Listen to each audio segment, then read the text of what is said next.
Καλημέρες. Αυτή είναι η εποχή που τώρα το πρωί γίνεται της τρελής αποκίνηση, αλλά όχι επειδή μόνο ο κόσμος, οι οδηγοί αλλάζουν λωρίδες, όπως είχα πει σε προηγούμενο βίντεο, λίγο αγανακτισμένος. Αν δεν το έχεις δει, πάτησε εδώ να το δεις. Είναι γιατί ο ήλιος αυτή την ώρα που όλοι πηγαίνουν στη δουλειά είναι απελπιστικά χαμηλά στον ορίζοντα και δεν βλέπεις την τύφλα σου. Οπότε προκειμένου να τρακάρεις, πηγαίνεις σιγά σιγά και με υπομονή θα φτάσεις. Δευτέρα σήμερα, καλή εβδομάδα, μπήκε ο Μάρτης, καλό μήνα. Στο τέλος αυτού του μήνα θα αλλάξουμε και την ώρα, θα πάμε στην καλοκαιρινή, θερινή όπως επιμένουν να τη λένε. Η μέρα μεγαλώνει, πάμε σε πιο ζεστές θερμοκρασίες. Αυτή τη στιγμή έχουμε 0, που μεταξύ μας είναι η χειρότερη θερμοκρασία που μπορεί να υπάρχει, γιατί όταν πήρα το αυτοκίνητο από το πάρκινγκ το πρωί, ήταν ένα κανονικό παγοδρόμιο όλη η αυλή. Λέω, εδώ είμαστε.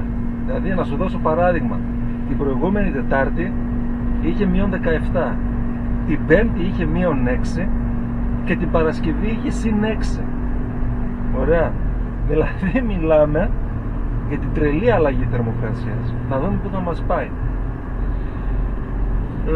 Έχω ήδη φορτώσει για 2 μαγαζιά μέσα στην πόλη και επειδή μπήκαμε πλέον σε καινούριο μήνα, λέω, φαντάστηκα μάλλον, ότι ήρθε επιτέλους η ώρα να γνωριστούμε. Να σας πω ποιος είμαι, να σας πω ποιος είναι ο Μπάμπης, και επίσης θα ήθελα να κάνω και μερικές παρατηρήσεις σε κανόνες και νόμους που νομίζω ότι είναι διαφορετικοί σε Ελλάδα και Σουηδία. Ευκαιρία να το συζητήσουμε. Γράψτε κανένα σχόλιο, να ανοίξουμε καμιά συζήτηση εκεί, όπως κάνανε Τρεις και ο Κούκος στα καφενεία κάποτε. Έτσι, άντε να μεγαλώσει λίγο η παρέα, γιατί εγώ για τα σχόλια ζω, μην νομίζεις. Λοιπόν, ποιος είμαι εγώ? Θα περιαυτολογήσω και θα ευλογήσω τα γένια μου πάρα πολύ σήμερα, να είστε έτοιμοι γι' αυτό. Ποιος είμαι? Είμαι ο Βασίλης. Ζωή να έχω. Είμαι στη Σουηδία περίπου 25 χρόνια, από τα οποία 25 τα 12 ασχολούμαι με μεταφορές. Τα υπόλοιπα έχω ασχοληθεί λίγο ή πολύ με τα πάντα, από το να καθαρίζω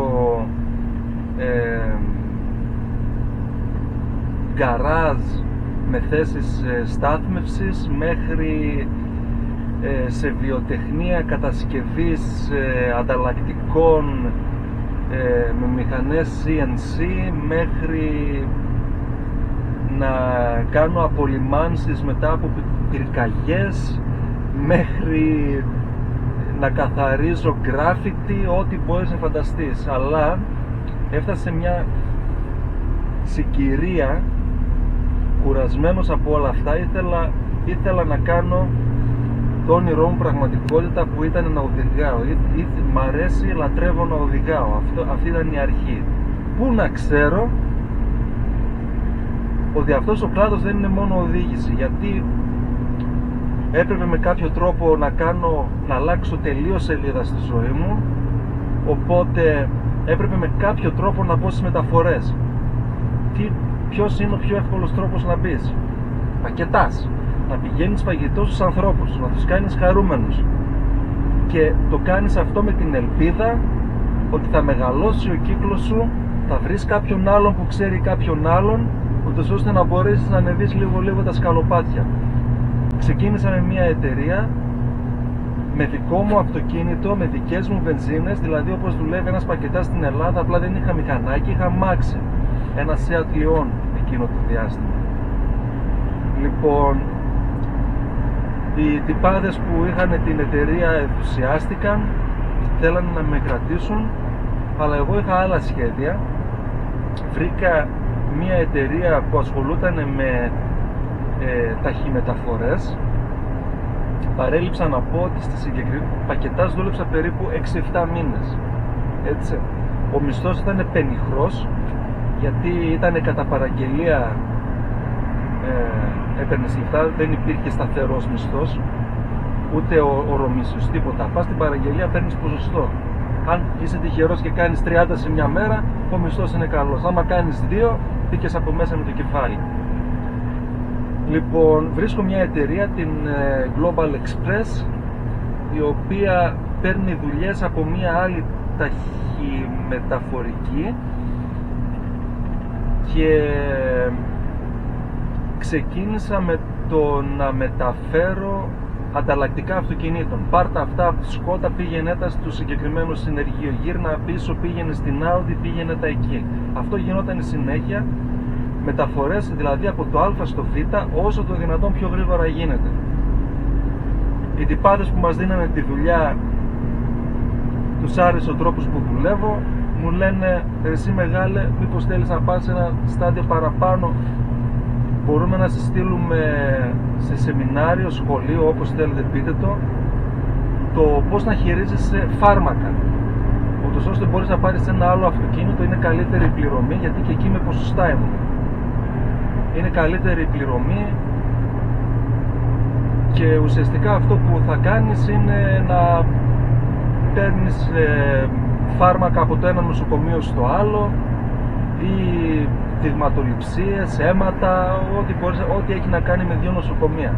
Αλλά γιατί όχι, άμα πληρώνονται καλά μέσα. Πήγα, έκανα το συγκεκριμένο.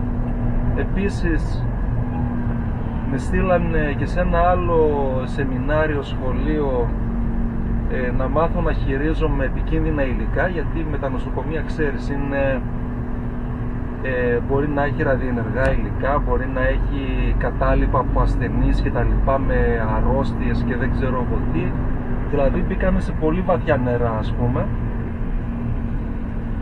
και αυτό το έκανα περίπου 1 χρόνο, 1,5, 1 χρόνο νομίζω ασχολήθηκα με τη συγκεκριμένη δουλειά, και γερά νεύρα, γιατί μερικές φορές βλέπεις πράγματα που δεν θα ήθελες να δεις. Δηλαδή, να σας δώσω ένα παράδειγμα, ένα από τα χειρότερα, ας πούμε, που έχω κουβαλήσει ήταν ένα έμβριο, το οποίο το πήγα από το ένα νοσοκομείο στο άλλο, γιατί θέλανε να το κάνουν και άλλες εξετάσεις για να δουν το λόγο που πέθανε, και οι γονείς φυσικά δώσαν τη συγκατάθεσή τους για χάρη της επιστήμης να γίνουν όχι πειράματα, θα γίνουν κάποιες δοκιμές για να δουν πώς μπορούν να βοηθήσουν άλλα παιδάκια, ας πούμε, για να μην πεθάνουν από το ίδιο σύμπτωμα. Δηλαδή για τέτοια πράγματα, ας πούμε, ή ξέρω εγώ, καρκίνο από το ένα στο άλλο, ή άσε τώρα μην πούμε σε αυτή την έτσι. Ποια είναι η φάση όμως, το τι έγινε μετά? Κάτσε περίμενε, μη φύγεις. Ήρθε η στιγμή που μια πολύ μεγάλη μεταφορική, άντε να το πω το όνομα, η DHL, αυτοί οι Γερμαναράδες, είχαν μεγάλο φόρτο εργασίας, και αυτοί, δηλαδή τα δικά τους τα οχήματα της DHL, δεν προλάβαιναν να διοικητεύσουν όλα τα πακέτα. Οπότε ζητήσανε βοήθεια από την εταιρεία που δούλευα εγώ με μερικά αυτοκίνητα, και εμένα με στείλανε στη DHL που είναι στο Ρουσισμπέρι. Και εγώ τι έκανα ουσιαστικά? Ό,τι δεν μπορούσαν να πάρουν τα δικά τους αυτοκίνητα, τα σκουπίδια τους δηλαδή, τα βάζα στο δικό μου το αμάξι. Δηλαδή μπορούσε να είναι, τι να σου πω τώρα, από 60 μέχρι 80 stop σε διάφορα μέρη, ας πούμε, κάθε μέρα. Το έκανα αυτό, κάνα 2-3 μέρες, και άρχισα να κάνω παρέα με τον επιστάτη εκεί πέρα και του λέω, κοίτα να δεις, εάν ανοίξει κάποιο πόστο εδώ, θέλω να αλλάξω δουλειά, θέλω, λέω, να δουλεύω για σας. Μου λέει, μου αρέσει, λέει, η δουλειά που κάνεις, αν βρω ένα πόστο, λέει, θα σε χώσω μέσα. Ωραία. Έχει περάσει περίπου ένας μήνας και έφτασε η στιγμή που θα πήγαινα διακοπές. Οπότε φεύγω Ελλάδα, είναι Ιούνιος, και εκεί τελείως από το πουθενά, totally out of the blue, χτυπάει το τηλέφωνο. Και ποιος είναι? Είναι το αφεντικό που έχω τώρα. Αυτό γίνεται το 2016 το καλοκαίρι, τον Ιούνιο 2016 ναι. Μου λέει, έγινε, λέει, δημοπρασία και έχω πάρει ένα κομμάτι της DHL, το οποίο θα οδηγάμε με 4 βανάκια και με 5 φορτηγά, παλέτες με τα φορτηγά, πακέτα με τα αυτοκίνητα. Μου λέει, έχω ακούσει ότι είσαι πολύ καλός και θέλω να συνεργαστούμε. Του λέω, κοίταξε να δεις, μεγάλο, εγώ είμαι διακοπές, θα περιμένεις. Μου λέει, θα περιμένω. Να μην τα πολύ λέω, μακριά ιστορία κοντή, ξεκίνησα να οδηγάω πακέτο, το οποίο συμπεριλάμβανε μία ή μάλλον το μισό ενός δήμου, Σολεντούνα, είναι κάτω από εδώ,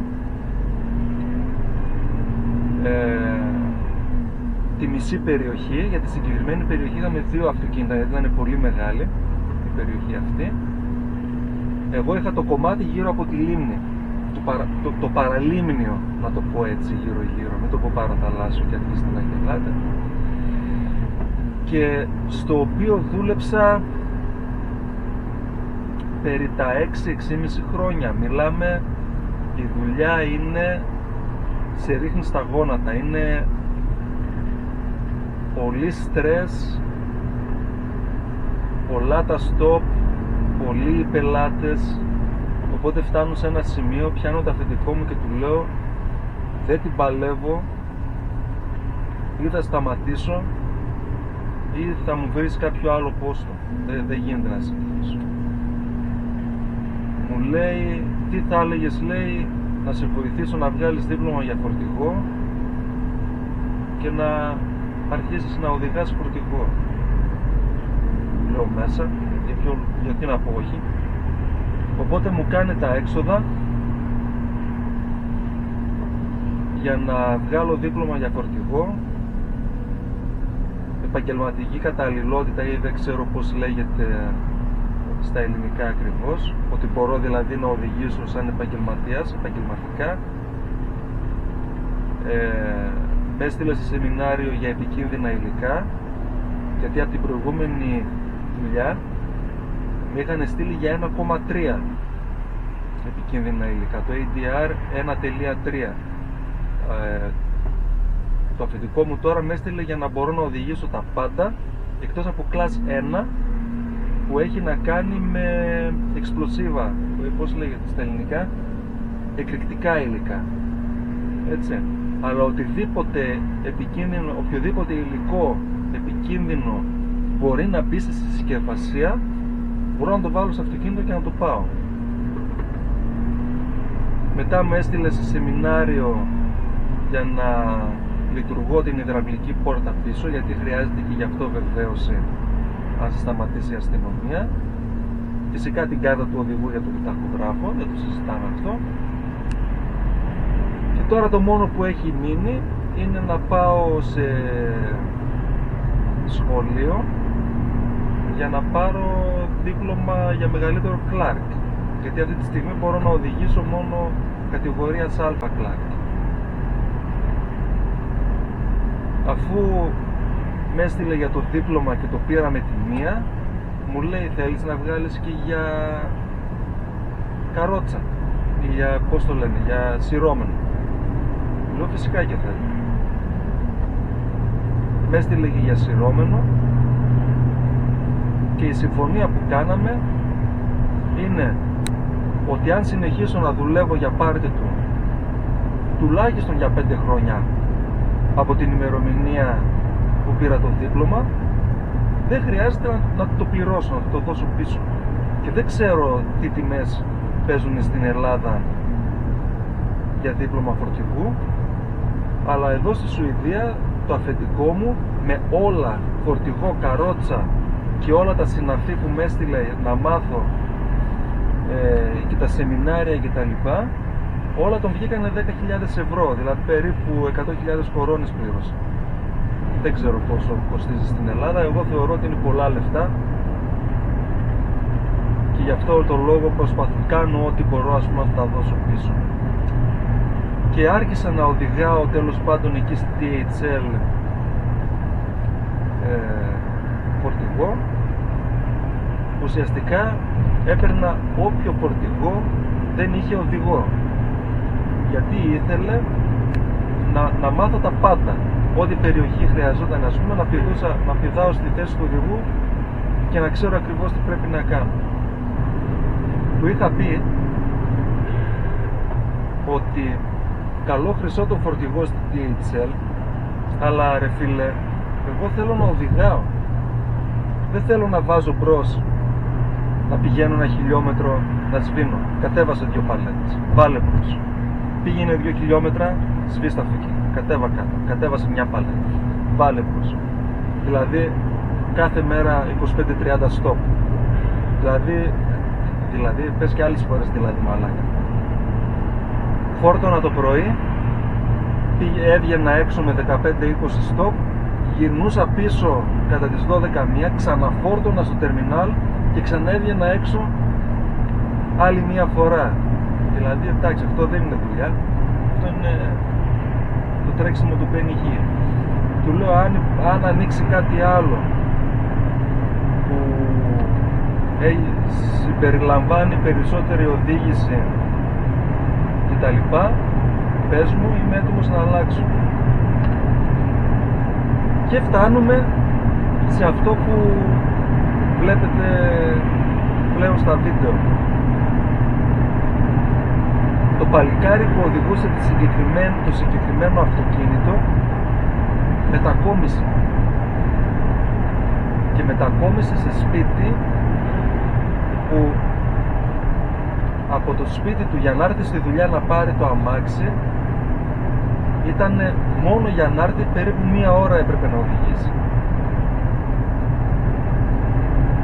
Και μίλησε με το αφεντικό και είπε αν γίνεται να αλλάξει στη DHL, εκεί που ήμουν εγώ δηλαδή. Και το αφεντικό με θυμήθηκε κατευθείαν και με ρώτησε αν θέλω να αλλάξουμε πόστα απλά. Αυτός να πάρει το δικό μου αμάξι στη DHL και εγώ να πάρω το δικό του εδώ. Και έτσι ξεκίνησα εδώ. Τώρα, τι κάνουμε εδώ? Ποια είναι η δουλειά μου?